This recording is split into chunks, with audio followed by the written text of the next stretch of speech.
عبداللہ ابن مسعود رضی اللہ تعالیٰ عنہ،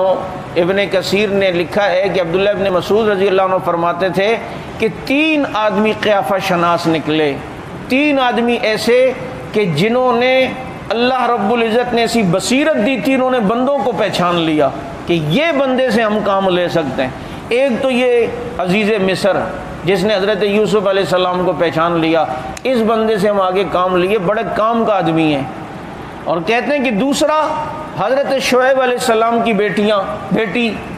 جب وہ کنویں پہ پانی بھر رہی تھیں اور شرم کے مارے دور تھیں، اور حضرت موسیٰ علیہ السلام اپنے علاقے سے وہاں ہجرت کر کے آئے، دیکھا تو ان سے کہا کہ تم وہاں پانی کیوں نہیں بھرتی؟ کہا اتنے سارے مرد ہیں، ہمیں شرم آتی ہے۔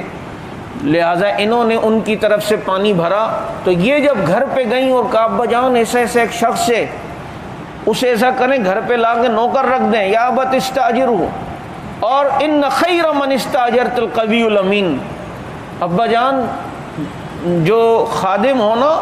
وہ وہی اچھا ہوتا ہے کہ جو امین امانت دار بھی ہو اور طاقتور بھی ہو، کہ اس سے کام لے سکیں اور پھر وہ امانت دار بھی ہو، اور یہ دونوں صفتیں میں نے اس بندے میں دیکھی ہیں۔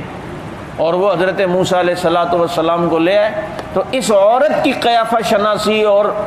بصیرت اور مردم شناسی کہ اس نے حضرت موسیٰ علیہ السلام کو صحیح پہچانا کہ یہ بڑے کام کے ہیں۔ اور عبداللہ ابن مسعود رضی اللہ عنہ فرماتے ہیں تیسرا شخص